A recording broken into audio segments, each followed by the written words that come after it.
Good day to all my friends, subscribers, and viewers. Welcome to our channel. By the way guys, this is Mr. Nino Humawas Catorza, your licensed real estate broker with PRC license 0015450. Now we are here in Barangay San Roque, Talibon, Bohol. And we have this property, 7,168 square meters. Clean title at 1.5 million pesos net. RAS sale. This is RAS sale. It has mango trees. Before guys, there are coconut trees, but due to the typhoon, it was damaged. So nawala na gyud ang mga coconut trees. Although natay nakita nga gamay, murag usang buok ra gyud to, one only. I saw one coconut tree, but there are a lot of assorted trees.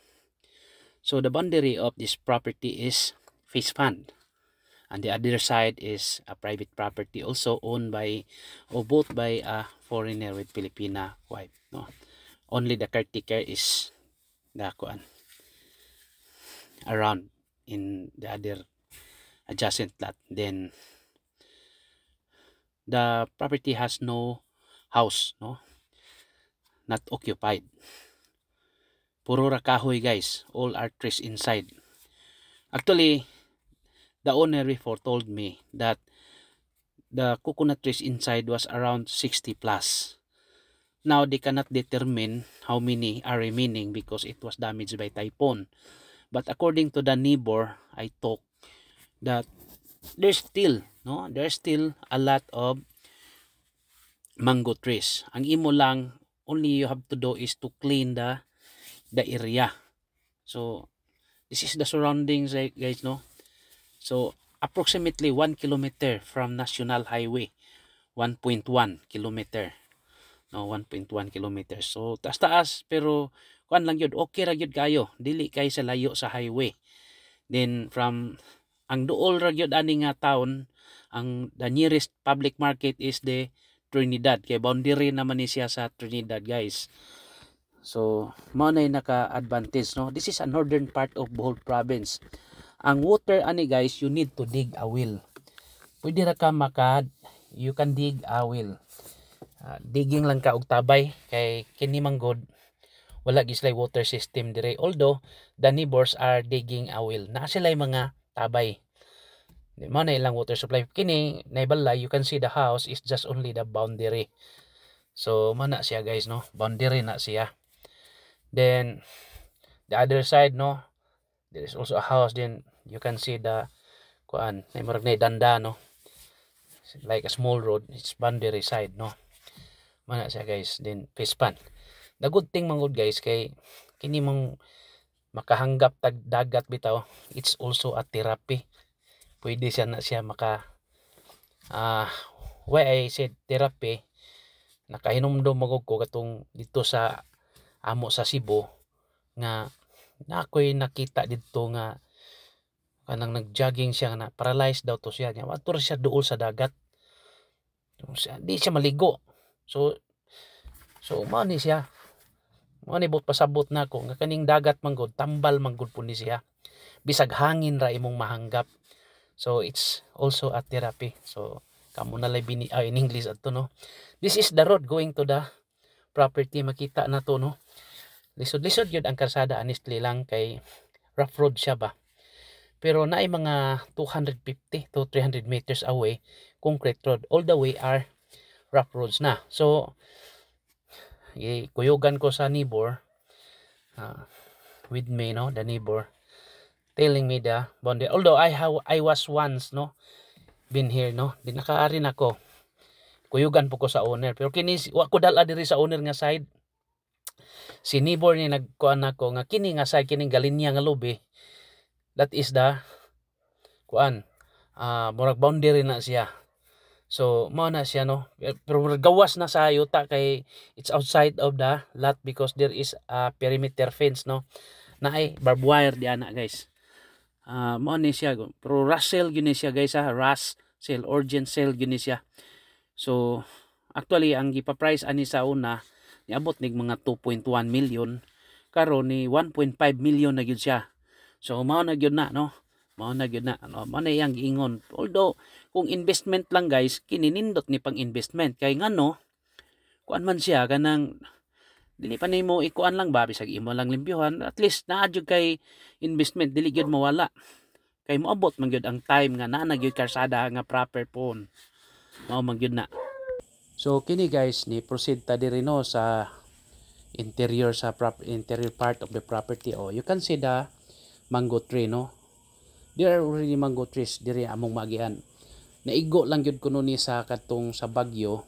It was damaged by typhoon pero wala gyud siya ingong nangamatay.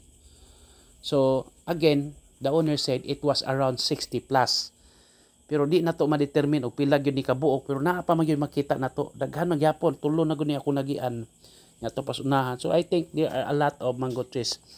But right now it was not really clear how many are the remaining. Then there are also another kind of tree nga pwede siya gamiton pod, murag hardwood. Then there are kuan Gimelina, and I saw in this location there is one coconut tree. So the person, no, the guy who is guiding me is also very familiar in this place because the house is beside on this property. So kilid man sa balay ang iyang kuan kini nga yuta. So mao na siya sitwasyon guys, no. You can add me at my Messenger or Facebook account ninyo Mauas Catursa, no. So mao na siya guys. So mo na naka-advantage ani if you buy the property man good.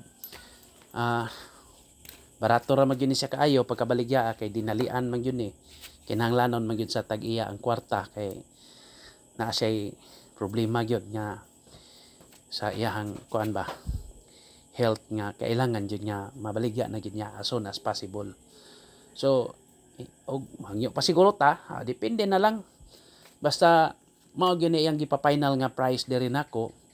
So in the future kung interested gyud ta, makuan ra gyud ni, although kining road from the highway going to the property klaro na man gyud na nga road guys, dili na man gyud na kay na may mga face pan man god. There are face pan also are needing road also. Kinahanglan po sila karsada ba sa asa man na moagi ilang mga goods i-harvest nila, normal na gyud ang karsada.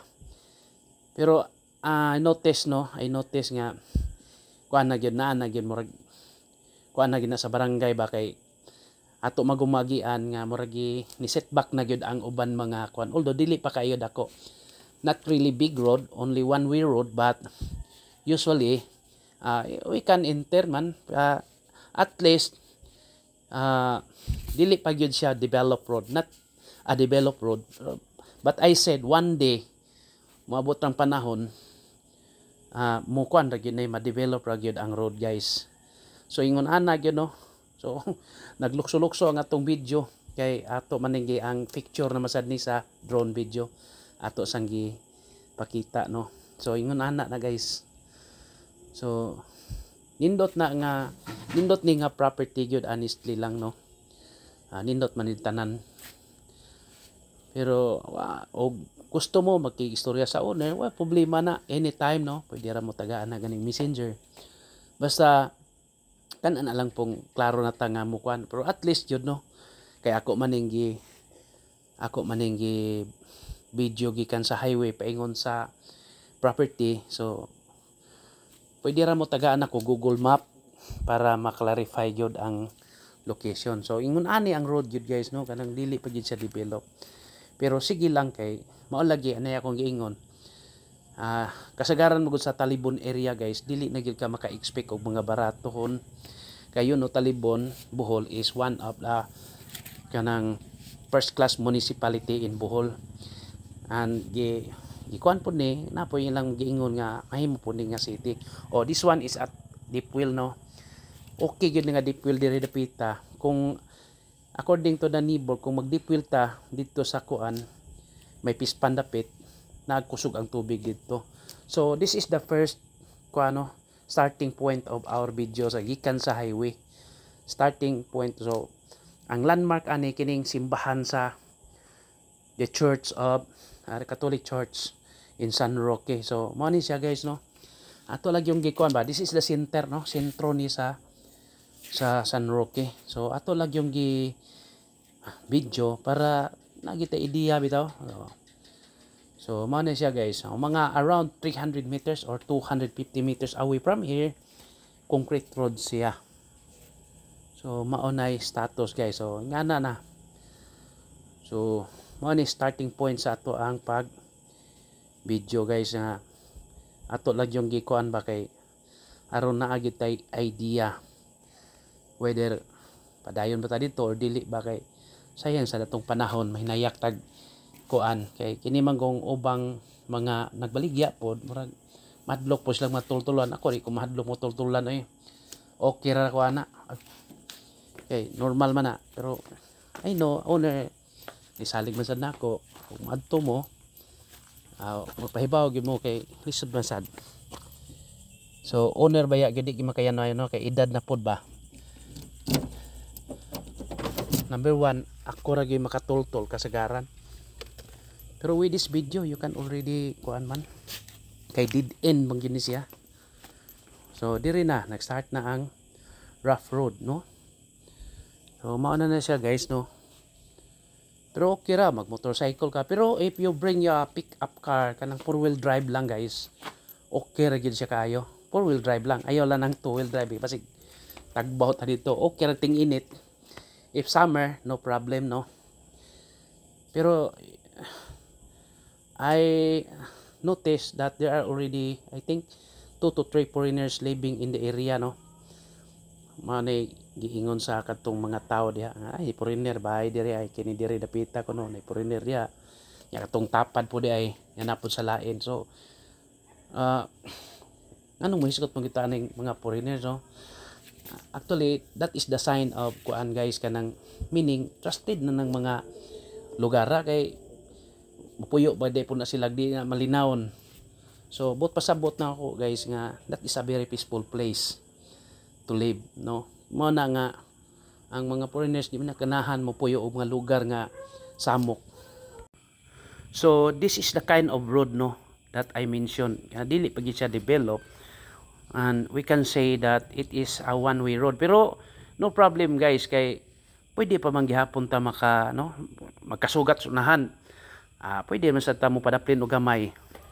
So this road is used by the by the people also getting harvest with their fish pan. So kung mag-harvest na gani ang fish pan na dili gid sila mangagi. So one thing opportunity pod kung nay mag-harvest barato gyud ang atong makuan nga isda no kay siyempre na naman tas fish pan. So kini nga road kuan gyud na no lisod-lisod gyud. Pero imagine that is 1 kilometer.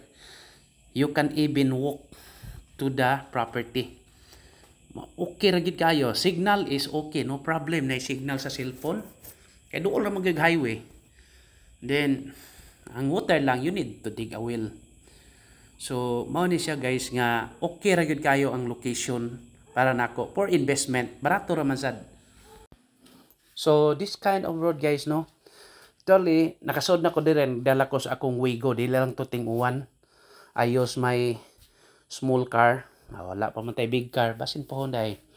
So that is only Wigo, Toyota Wigo. Nakasulod jud ko taman sa property because it was dry. So although ting-uwan na po to pero wala man kaayo mo nagsige pa man tog init-init pod. So what yung problema? So diri na dool na kay sa property. So imagine dool na gyud. So mao na siya guys no. Kung mao gini ang sitwasyon, this is the situation no o going to the property. So at least you know kay lisod lagi minayak ta ba. So when you have a site visit or site inspection, you need to kuan guys kanang 4-wheel drive lang kay kuan. Actually location in Talibon, this is really good no kay Talibon you can have a shopping mall, then there's Jollibee na, banks, hotels, so ferry, going to Cebu, or you can going to Hitape for ocean jet. So nawa na siya guys. So kini lisod gyud, pero okay ra kay og diri guys, kung mo drive ka og motor, at least nakasakuan ka ng maayo sa ka mo drive, di sa ka ng bag-ong drive, or di ka hubog, kay hubog ka matumba jud ka. If you are get drunk, lisod jud ka. Yeah, it's very difficult if you are drunk, no, driving a motorcycle. But if you are normal, okay ra gyud kayo. Pwede raman, depende raman how much. So kuan na ka kanang na rider jud ka, so mao na gustos mga rider, okay ra sad kayo, no. So again, the property we are selling is 7,168 square meters, rush sale for 1.5 million pesos net, limpyo, located in Barangay San Roque, Talibon, Bohol. So this is really good for investment. Labi na sa tong gustong mo invest, kini pwede rin ninyong pakatulgon or inyong kuanon, kay medyo lahi naman po ang presyo. Ang sa highway gani guys, tag 2,000, 2,500 nya, 1 kilometer away from here. So this is really good. Tagpila ra na siya. So asa ka makuha na mas nindot for investment. Okay, again, just contact me for a site inspection ahead of time lang, kay lisod man kaayo gud na daghan sa tagi hatag area ba manang mugay ako mismo kasagaran mo guide. Okay, thank you, bye.